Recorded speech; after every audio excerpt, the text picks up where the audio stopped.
오늘의 사연 시작하겠습니다. 저는 아내의 외도로 이혼하게 되어 돌싱이 된 지 몇 년 차인 남자입니다. 그래도 몇 년을 부부로 살다가 혼자가 되게 돼서 적적하기는 하지만 나름 바쁘게 살고 있습니다. 제 앞으로 가게 하나 하고 있고 요즘 사람 구하기도 힘들어서 정신없이 바쁘게 살고 있네요. 제가 어떻게든 잘해보겠다고 열심히 돈 버는 동안 내 집에 다른 사람을 끌어들인 아내를 생각하면 여전히 용서가 되지 않습니다. 하지만 결국 아내나 저나 외로움 앞에서는 똑같은 사람이지 않겠나 싶네요. 외로움이 커지니 아내도 그런 선택을 했을 거예요. 제가 외로워지니 그 기분이 이해가 가기도 합니다. 잘 살아보겠다고 열심히 달려온 삶이지만 혼자 남겨진 아내도 나름 외로웠을 겁니다. 가게 일을 일하는 매니저랑 같이 번갈아 가면서 돌보기 때문에 그날에는 제가 늦게까지 가게에 있다가 저녁 늦게 집에 들어오게 되었습니다. 덕분에 늦잠을 자버렸지요. 해가 중천이던 오후에 잠에서 깨고 나서 혼자 빈둥대고 있던 상황이었습니다. 제가 딱히 취미는 없는 사람이고 특히 혼자가 되고 난 뒤에는 매번 가게에서 늦게 퇴근한 날이면 이런 생활의 반복이었습니다. 그런데 현관문에서 초인종 소리가 들려왔어요. 얼마 만에 울리는 초인종인가 싶었습니다. 제가 사는 곳이 지방에 위치해 있고 20년도 넘은 오래된 복도형 아파트라서 이웃들하고는 어느 정도 안면을 트고 지내는 사이이기는 합니다. 엘리베이터 앞이든 분리수거를 할 때든 어떤 이유로든 마주칠 일이 많기도 하고 오래 살기도 했고요. 초인종을 누른 사람은 다름이 아니고 바로 옆집에 사는 아줌마였습니다. 그 아줌마 남편이 제가 알기로는 공사 쪽 일을 하는 사람이라 길게는 한 달에 한 번 집에 들어올 때가 있고 보통은 주말 부부 생활을 하는 사람이었습니다. 평소에는 그냥 인사 정도 하는 사이였기는 한데 나이 또래는 저랑 비슷해 보였는데 은은한 미소가 참 매력적인 사람이었지요. 아무튼 워낙에도 조용조용하기도 하고 같은 아파트 같은 층에 산다는 거 말고는 딱히 연결고리도 없고 해서 저한테 무슨 볼일로 초인종까지 눌렀나 싶었습니다. 그녀 말이 친정아버지가 갑자기 아파서 병원에 가봐야 한다고 하더라고요. 그런데 자기 딸이 5이면 집에 돌아오는데 애를 혼자 둘 수가 없으니 저보고 좀 자기 돌아올 때까지 대신 봐줄 수 있느냐 물어보더군요. 6시 전에는 돌아오겠다고 하면서 말입니다. 마침 저도 딱히 하는 것도 없던 상황인데다가 가게야 어차피 그날은 매니저가 가게를 오픈하는 날이라 제가 1시간 정도는 봐줄 수 있다고 하고 알겠다고 말했습니다. 이웃 간에 이 정도 부탁이 못 들어줄 것도 없다 생각했습니다. 부탁 하나 들어주면 저도 나중에 신세질 일이 생길 수도 있다 생각했고요. 아줌마 말대로 5시가 돼서 아줌마 딸이 들어왔습니다. 그런데 막상 남의 집 애랑 한 집에 있으려니 엄청 어색하더군요. 제가 원래 애를 별로 좋아하지 않아서 전처와 사이에 애도 없었는데다가 제가 혼자 되고 난 뒤로부터는 집에 애들이 관심 가질 만한 것도 아무것도 없었으니 말이지요. 그 흔한 TV도 수신료 아깝다고 없애버렸던지라 TV를 틀어줄 수도 없었고 말입니다. 다행히도 옆집 아줌마가 온다던 시간보다 조금 이르게 도착을 했어요. 덕분에 저도 한시름 놓았지요.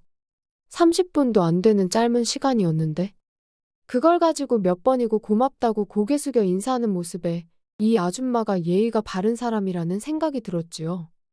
그리고 그녀가 집으로 돌아갔는데 1분도 지나지 않았는데 그녀가 다시 저희 집 초인종을 눌러왔습니다.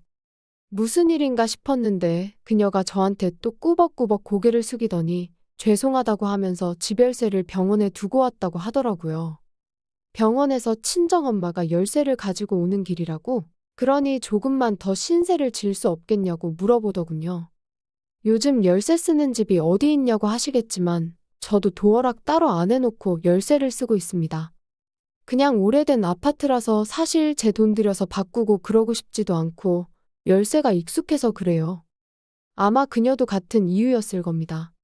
어차피 가게는 매니저한테 열어달라고 부탁을 해놓은 상황이고 그래서 시간적인 여유가 있는 편이었습니다. 친정어머니가 오신다고 했으니 천천히 기다려보기로 했네요. 그래서 처음으로 그녀와 터놓고 이야기를 나누게 되었는데 조금 저보다 나이가 같거나 어려 보였는데 의외로 저보다 나이가 많더라고요. 평소에는 맨날 수수한 모습이라 몰랐는데 가만 보니 어머니 병원 다녀온다고 화장도 하고 옷도 차려입은지라 뭐 20대 여자들에 비교하면 한참 모자란 수준이긴 하지만 꾸며놓으니 확실히 미인상이긴 하더군요. 금방 올 줄 알았던 그녀의 어머니가 시간이 꽤 지났는데 오질 않더라고요. 언젠간 오겠거니 싶기도 하고 어여쁜 모습의 여자와 오랜만에 길게 일상적인 대화를 나누고 있으니 저한테는 솔직히 나쁠 것이 하나 없었습니다. 그런데 분위기 파악도 못하고 전화기가 울리더군요. 가게 매니저가 혼자서는 힘든 상황이라 출근을 좀 해줘야겠답니다. 이 친구도 안 그래도 가뜩이나 요즘 일하기 힘들다고 툴툴대는 게 심해졌었거든요. 그래서 어떻게 좀 봐달라고 할 수도 없고 그렇다고 이 모녀를 내가 집 비운다고 내쫓을 수도 없고 그렇더라고요. 그래서 잠깐 고민하다가 그녀한테 저는 이제 출근해봐야겠다고 부담 갖지 말고 이 집에 계시다가 가시면 된다고 했습니다. 그리고 저희 집 열쇠를 그녀한테 내밀며 문단속만 잘 부탁한다고 이야기했네요. 대신 제가 퇴근이 늦는 편이라서 늦은 밤에 열쇠 받으러 실례 좀 하겠다고 했어요. 옆집 사는 이웃인데 의심할 것도 없고 집에도 가져갈 만한 것도 없다 보니 그렇게 하는 게 어렵지는 않았는데 그녀가 엄청난 신세를 진 것 마냥 저자세로 감사하다고 말하더라고요. 뭐 대단한 일 한 것도 아닌데 왜 그러시냐고 말하고 부랴부랴 집을 나섰지요. 그런데 마침 그날 가게 문 닫을 때쯤에 친하게 지내던 동네 형님들이 오셔서 같이 술 한 잔 주고받다 보니 저도 모르게 발동이 걸려버리고 말았습니다. 제가 집열쇠를 그녀한테 맡겨놓은 상태라는 것도 까먹고 생각 없이 술을 진탕 마셔버리고 만 것이죠. 집에 어떻게 갔는지 기억이 잘 안 나는데 잠에서 깨가지고 눈을 떴더니 처음 보는 광경이 눈에 펼쳐져 있더군요. 집안 구조는 똑같아 보이는데 침대며 이불이며 제 방에서는 한 번도 본 적 없는 것들이었으니 말입니다. 여기가 어딘가 싶었는데 화장대 위에 올라와 있던 아이 사진을 보니 제가 우리 집이 아니라 옆집 아줌마 집에서 잠들었다는 걸 깨달았습니다. 제 술버릇이 좀 나쁜 편이라서 필름이 끊기는 게 기본이라 늘 신경 쓰면서 자중하는 편인데 집에 택시 타고 들어오면서 긴장을 풀어서 또 필름이 끊겨버렸나 봅니다. 그런데 이게 웬걸, 뭔 짓을 했길래 제가 다른 곳도 아니고 옆집 아줌마 집에서 잠까지 자게 되었나 싶더군요. 옷은 어디 갔는지 이불 속에서 고개만 돌릴 수밖에 없는 상황이고 하나도 기억이 안 나니까 이게 무슨 일인가 싶더라고요. 한참 부시럭대고 있다가 인기척을 느꼈는지 옆집 아줌마가 방문을 열고 들어왔습니다. 적나라한 상태다 보니 화들짝 놀라서 이불 속으로 다시 튀어들어갔어요. 옆집 아줌마는 그 상황에도 아랑곳하지 않고 저를 보고 매번 인사할 때 짓는 그 은은한 미소를 지으면서 이제 일어났냐고 묻더라고요. 화장을 지운 평소에 마주치던 그녀의 모습인데 그 평범한 외모가 그날따라 왜 그렇게 이뻐 보이는지 싶었습니다. 얼굴에 열이 오르는 게 빨갛게 달아오르는 게 느껴질 정도였거든요. 그런데 난데없이 그녀가 제게 다가와서는 침대에 걸터앉아 제 머리맡 쪽에 앉아서 알 수 없는 표정으로 제 머리를 쓸어내려주며 잘 잤냐고 묻는데 저는 전날의 기억이 없으니 어떻게 해야 할지 모르겠더라고요. 평소에 입는 후줄근한 추리닝이 아니라 주말이나 가끔씩 들어오는 남편을 위한 옷 같은 걸 입고 저러고 있으니 더 정신이 없었습니다. 그녀한테 어느 정도 호감은 가지고 있었지만 옆집 아줌마의 남편도 제가 가끔씩 인사하는 사람인데 거기에 저도 아내가 바람을 펴서 이혼을 했기에 전처가 집에 끌어들인 남자를 마주했을 때가 생각이 났습니다. 그래서 그녀의 손을 뿌리치고 솔직하게 이야기했습니다. 사실 어제 술에 너무 취해서 기억이 하나도 나질 않는다고. 그런데 상황을 보아하니 제가 돌이킬 수 없는 실수를 저지른 것 같은데 미안하다고요. 그녀는 잠시 얼음처럼 굳어서는 말을 잇지 못하더라고요. 그러다가 다시 방에서 나가더니 건조기를 돌린 건지 보송보송해진 제 옷을 건네주더군요. 그리고 그녀가 다시 방에 들어왔을 땐 매번 마주칠 때 보던 그 후줄근하게 집에서 입고 있는 복장으로 바뀐 뒤였어요. 제 열쇠를 받아들고 후다닥 집으로 돌아왔습니다.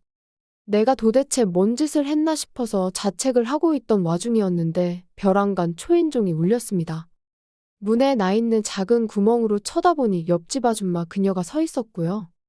용기가 나질 않아서 문 앞에 빼꼼 고개만 내밀고 그녀를 맞이했습니다.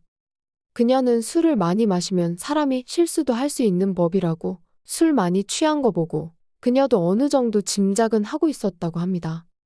그녀는 손에 있는 작은 냄비를 건네면서 저 자고 있는 동안 해장하라고 끓인 거라며 해장국을 건네더군요. 누가 봐도 제가 잘못한 상황에 그녀를 문전박대하는 것도 아니다 싶어서 그녀한테 식사 아직 안 하셨으면 들어오시라고 같이 식사나 하자고 했어요.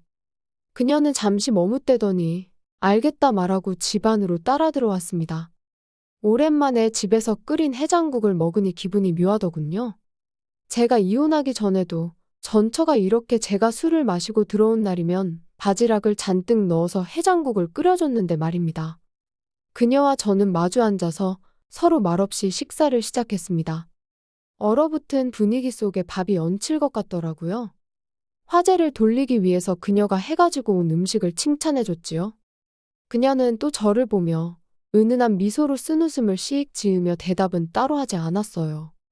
어색함이 사라지지는 않았지만 왠지 그 미소를 보니 마음이 놓이더라고요. 오랜만에 제 집, 제 식탁에서 저를 위해 끓인 해장국을 먹으며 식사를 하니 기분이 묘했습니다. 바로 얼마 전 저를 위해서 특별히 꺼내 입은 옷을 입고 있던 모습이 겹쳐서 화장기는 하나도 없는 얼굴이지만 마치 제가 피 끓던 20대 청춘으로 돌아가서 여자를 만나고 있는 것 같더군요. 그녀가 해장국을 가져왔는데 저는 집에 사실 밥솥도 따로 없었고 즉석밥을 데워서 반찬가게에서 대충 공수해온 마른 반찬들을 같이 차려놓았지요. 그녀는 이런 거 먹으면 몸에 안 좋다며 걱정을 해주더군요. 남자 혼자 뭐 해먹기도 그렇고 사실 가게에서 오래 있는다고 집에서는 밥도 잘 안 먹는다고 멋쩍은 웃음으로 대답했습니다. 그러니 그녀가 가끔씩 이렇게 음식을 해다 줄 테니 집에서라도 밥을 잘 챙겨 먹으라고 하더군요. 밖에 나가서 먹는 거 사실 몸에 좋을 것도 하나 없다면서요. 그러한 그녀의 배려심이 지금뿐만 아니라 제가 기억이 나지 않는 어젯밤에는 얼마나 대단했을까 생각하니 필름이 끊겨버린 게 안타깝기까지 하더군요. 오랜만에 설레임이 아쉽기는 했지만 역시 전처가 저를 두고 외도를 했고 저는 그 사실에 상처를 받았던 게 트라우마처럼 남아있기에 저 또한 똑같은 사람이 되면 안 된다. 이 감정을 억눌러야겠다. 그 생각밖에 들지 않았습니다. 그래서 어렵겠지만 확실히 선을 긋고 정리를 하기 위해서 전날 밤에 이야기를 꺼냈습니다. 제가 간밤에 실수한 게 있다면 정말 죄송하다고요. 그러니 그녀는 얼굴이 홍당무 마냥 빨개지면서 아니라고 저 덕분에 오랜만에 좋았다고 남편 출장 보내놓고 애만 키우며 여자인 걸 잊고 아줌마로 살았는데 정말 오랜만에 여자로 돌아와서 오히려 좋았으니 죄송할 거 없다고 자기가 다 고마울 지경이라고 하더군요. 그녀가 말을 이어가는 걸 보니 저는 이 상황을 정리하기 위해 꺼낸 말이었는데 오히려 그녀는 어제의 일에 대해서 계속 이야기를 하고 싶어 하는 것처럼 보였습니다. 요즘은 남편이 출장 가서도 귀찮다고 집에도 잘 안 들어온다고 그리고 들어와도 술이나 퍼마시지 아무것도 안 해준다고 하더군요. 그래서 자존감도 많이 떨어지고 이제 여자로서의 삶은 끝났다고 생각했는데 어제의 일로 자기는 자신감이 생겼다고 하는 겁니다. 그 말에 제가 무슨 대답을 해야 할지 몰라 가만히 있었습니다. 그런데 그녀가 난데없이 앞으로 그냥 둘이서 어제처럼 자주 보는 게 어떻겠냐는 제안을 해왔습니다. 어차피 애는 어린이집 보내고 나면 낮 동안은 자기는 혼자 지내는 여자나 다름이 없다고요. 하지만 저는 대답을 하지 못했습니다. 여전히 전처가 집에 끌어들인 그 남자를 마주쳤을 때에 말로 형용할 수 없었던 분노와 믿음에 대한 배신을 마주했을 때의 상처가 너무 컸으니까요.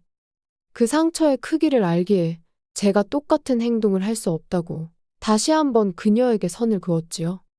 하지만 그날 이후로 제가 찾지 않아도 그녀가 알아서 점심시간이 되면 같이 식사를 하자며 초인종을 누릅니다. 저는 그날의 실수를 책임지기 위해서라도 그녀를 문전박대하지 않고 저희 집안으로 들이지요. 그렇게 그녀는 점심시간에 저와 같이 식사를 하고 집으로 돌아갑니다. 그녀와 저희 인연의 끈은 놓아지지 않은 상황이지요. 어쩌다 가끔 제가 출근하는 시간이 되면 현관문을 열어놓고 문 앞에서 저보고 어서 들어오라는 듯이 저를 응시하는 그녀를 볼 때면 설레이는 마음을 억누르기 힘듭니다. 여전히 그녀는 매력적이고 적극적인 모습이지요. 이젠 어떻게 해야 할지 모르겠습니다. 지난번처럼 술을 진탕 먹고 또 저질러 볼까 생각하지만 다시 그녀와 그럴 일이 있다면 술 한 방울 마시지 않고 오롯이 그녀의 모든 걸 느껴보고 싶습니다. 전처 이후로 처음 만난 여자라 더 마음이 가는 걸까요? 잘 모르겠네요. 하지만 확실한 건 오늘도 그녀의 집 문은 저를 위해 열려 있을 거라는 것입니다. 또 찾아주셔서 감사합니다. 매일 새롭고 흥미로운 사연으로 찾아뵙겠습니다. 구독과 좋아요 잊지 마시고 다음 사연으로 다시 찾아뵙겠습니다. 감사합니다.